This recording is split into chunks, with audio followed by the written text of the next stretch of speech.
Good morning children. मैं SMLP college से S के साथ आपको समास टॉपिक पढ़ा रहा हूँ। इसमें आप लोगों को 4 वीडियो मिल चुका है। इस समय हम समास के भेद के बारे में बता रहे हैं। समास के कितने भेद होते हैं? समास के 6 भेद होते हैं।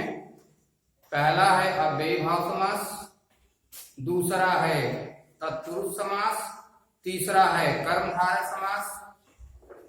इन 3 भेदों को हम वीडियो के माध्यम से आप लोगों को समझा चुके हैं और बता चुके हैं। अब हम आज इसका चौथा भेद अर्थात द्विगु समास, उसकी परिभाषा और उसके उदाहरण द्वारा उसे स्पष्ट करेंगे।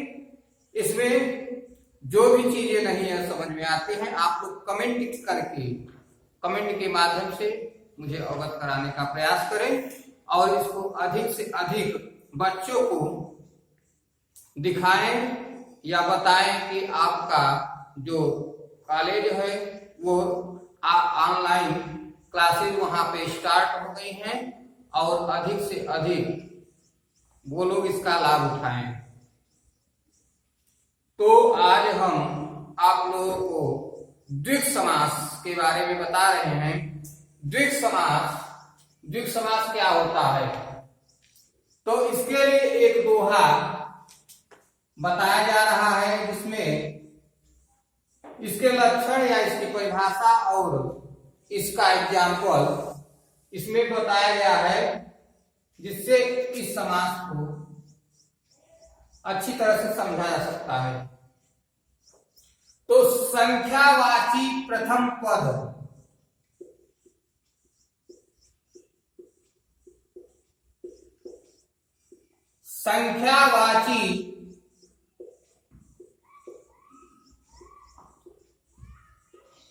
संख्यावाची प्रथम पद याही द्विगु पहचान, याही द्विगु पहचान। संख्यावाची प्रथम पद याही द्विगु पहचान। खटपद नवग्रह नवरत्न, खटपद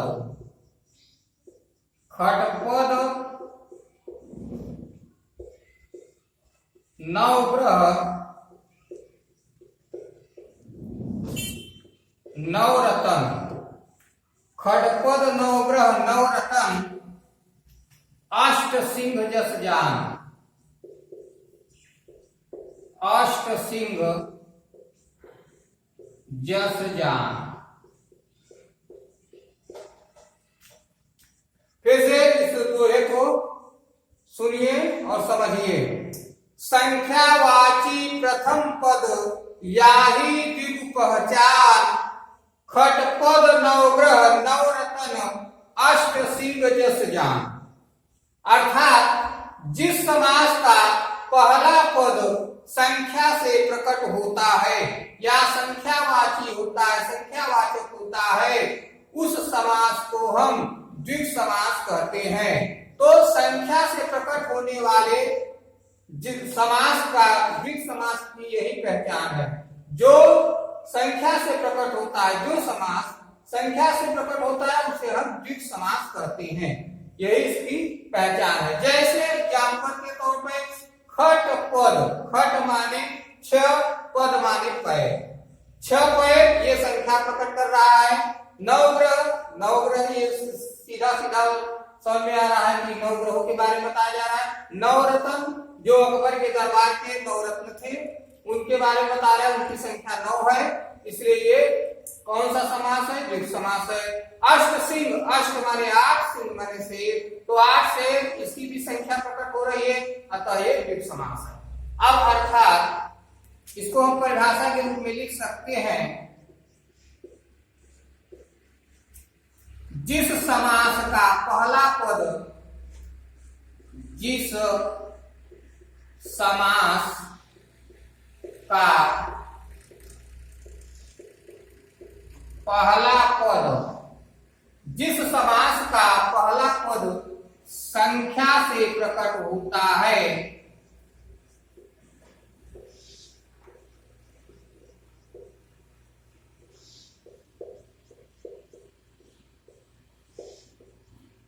जिस समास का पहला पद संख्या से प्रकट होता है उस समास को द्विग समास कहते हैं।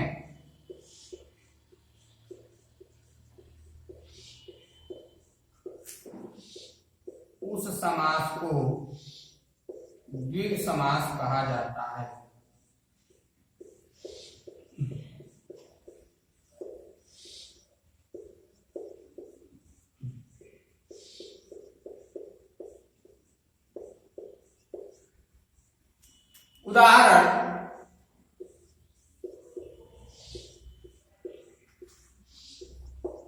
उदाहरण के तौर पे हम लिखते हैं, जैसा कि दोहे के दूसरे लाइन में खट पद,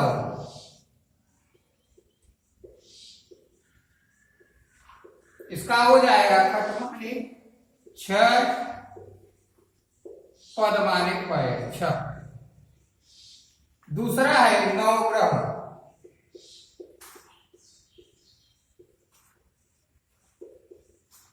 ये हो जाएगा नवग्रह। नवरत्न,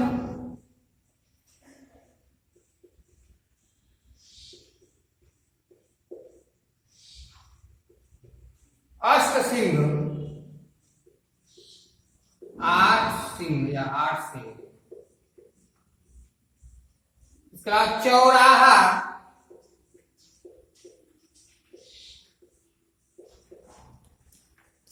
चार राहु का समूह।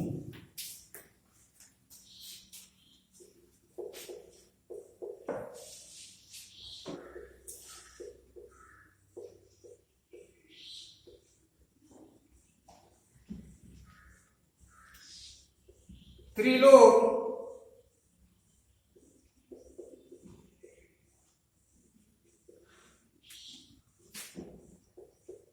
तीन लोग।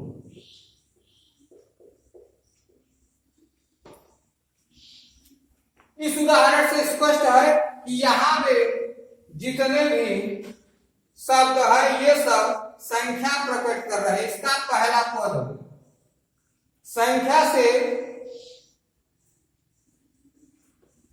शुरू हो रहा है, अतः यह सभी द्विग समास हैं। द्विग समास की परिभाषा सब में आ गई। एक बार हम फिर से इसको समझा दे रहे हैं, अच्छी तरह से इससे समझ में आ जाए। संख्यावाची प्रथम पद या ही द्विग पहचान, खट पद नवग्रह नवरत्न अष्ट सिंह जस जान। अर्थात जिस समास का पहला पद संख्या से प्रकट होता है उस समास को द्विग समास कहा जाता है। जैसे उदाहरण के लिए खट पद माने छह पैर, नवग्रह नवरत्न, अष्ट सिंह आठ से, चौराहा चार राहों का समूह, त्रिलोक तीन लोक। इसके अलावा त्रिवेणी तीन बेड़ी या तीन नदियों का समूह। तो जिसमें हमें संख्या दिखाई दे उस समास को हम द्विग समास पहचान सकते हैं आसानी से। ये बहुत ही अच्छी तरह से, ये कभी गलत नहीं हो सकता है, क्योंकि इस समास में संख्या दिखाई देता है। संख्या से जो भी समास प्रकट होता है उसको हम आसानी से द्विग समास बता सकते हैं। अब इसके आगे हम द्वंद्व समास, पांचवा नंबर द्वंद्व समास के बारे में बता रहे हैं। इसको नोट कर लीजिए। और अब पांचवा नंबर द्वंद्व समास।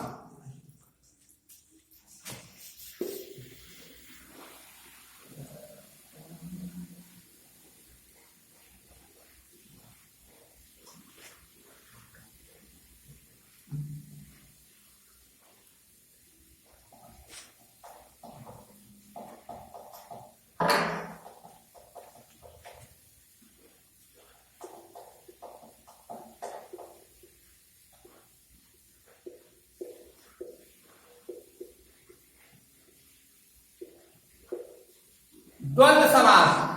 द्वंद्व समास के लिए एक परिभाषा है, इसके लिए भी एक दोहा प्रचलित है। अंतिम पद पर दोनों पद प्रधान हो, दोनों पद प्रधान हो, मध्य और का लोग, हानि लाभ जीवन मरण यश अपयश का योग। तो दोनों पद प्रधान हो,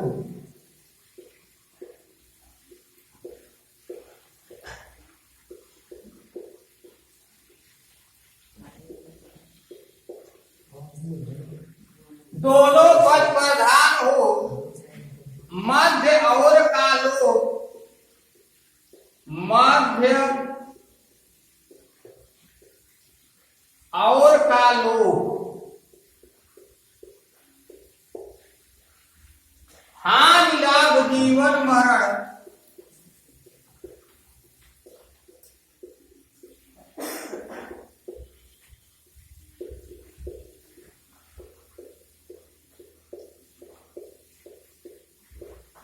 हानि लाभ जीवन मरण यश अपयश का योग।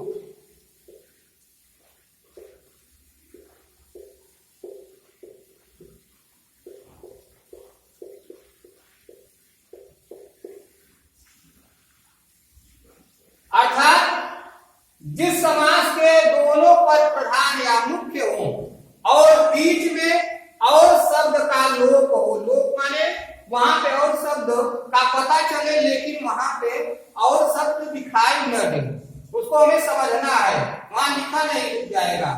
तो मध्य में और शब्द का लोप हो, उस समास को हम द्वंद्व समास कहते हैं। द्वंद्व का मतलब होता है युद्ध, जहां पे दोनों शब्दों में युद्ध हो। तो द्वंद्व युद्ध होता था पहले, द्वंद्व युद्ध मतलब मल्ल युद्ध।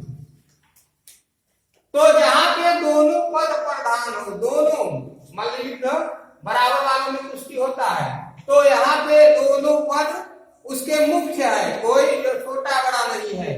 दोनों पद प्रधान हो, दोनों पद मुख्य हो और उसके बीच में और शब्द का लोप हो, तो वहां पे द्वंद्व समास होता है। जैसे एग्जाम्पल हानि लाभ, इसका मतलब हुआ हानि और लाभ, जीवन मरण जीवन और मृत्यु, यश अपयश यश और अपयश। तो इसे हम परिभाषा के रूप में लिख सकते हैं, अर्थात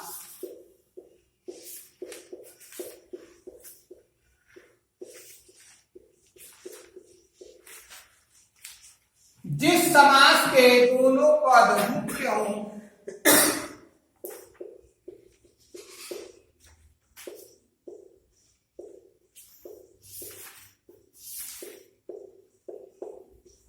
जिस समास के दोनों पद मुख्य हो और बीच में और शब्द का लोप हो तथा बीच में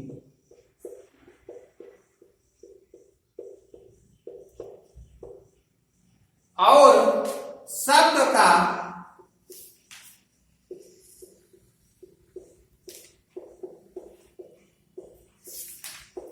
लोप होता है, तो उस समास को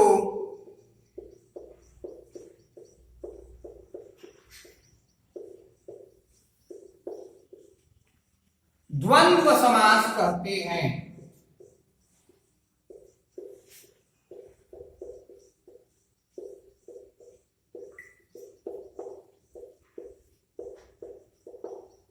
एक बात और विशेष बात कि इस समास को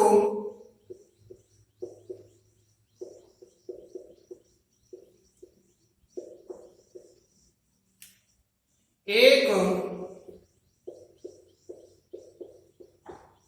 सामासिक चिन्ह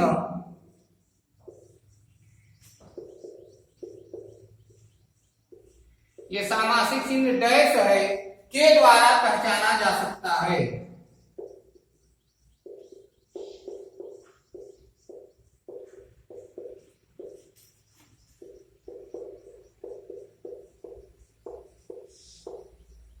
अर्थात इसका एक पहचान करने का एक बहुत ही आसान तरीका है कि इस समास के बीच में ये डैश जरूर आता है। कोई भी एग्जाम्पल देखेंगे और उसके बीच में डैश जरूर आएगा।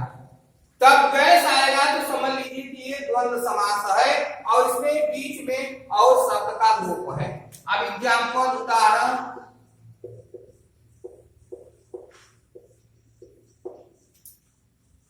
हानि लाभ,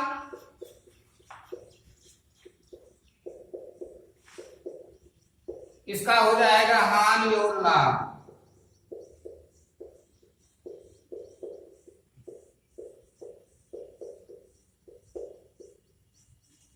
जीवन मरण,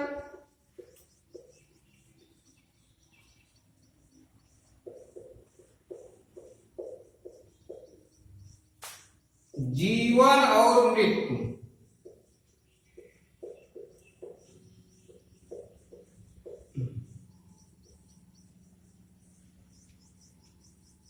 यश अपयश,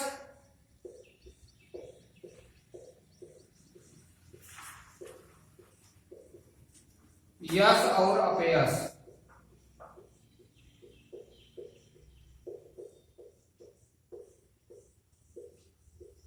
माता पिता,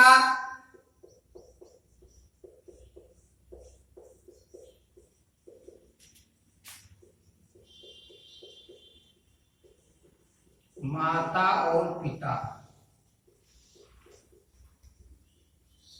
इस प्रकार हम इस समास में देख रहे हैं कि सभी पदों में और शब्द का लोप हो रहा है, अतः यह द्वंद्व समास है। इसको एक बार फिर से समझ लीजिए, उसके बाद हम इसे दंड करेंगे। द्वंद्व समास वह होता है दोनों पद प्रधान हो, मध्य और का लोप, हानि लाभ, जीवन मरण, यश अपयश का जो, अर्थात जिस समास के दोनों पद मुख्य हो तथा बीच में और शब्द का लोप हो या लोप होता है तो उस समास को हम द्वंद्व समास कहते हैं। इसको पहचानने का एक बहुत ही आसान तरीका है, इस समास के बीच में डैश आता है। इस डैश के वजह से हम पहचान लेंगे आसानी से कि यह कौन सा समास है, द्वंद्व समास है, और इसके बीच में और शब्द का लोप होता है। जैसे हानि लाभ, हानि और लाभ, जीवन मरण, जीवन और मृत्यु, यश अपयश, यश और अपयश, माता पिता, माता और पिता। तो हम समझ रहे हैं कि आप लोगों को समझ में अच्छी तरह से आ गया होगा। नहीं आया होगा तो एक दो बार वीडियो को देखिए और ज्यादा से ज्यादा इसको अपने साथियों को बताने का कष्ट करें और जो भी इसमें आपको समझ में नहीं आ रहा है हमें कमेंट के माध्यम से बताने का कष्ट करें। यही एक बार फिर से हम आप लोगों को बता रहे हैं कि स्कूल के जो विद्यालय की ऑनलाइन क्लासेस हैं वो डेली यहाँ पे बताया जा रहा है, डेली शुरू हो चुके हैं, क्लासेस सब स्टार्ट हो गए हैं। अभी आपका कोर्स कुछ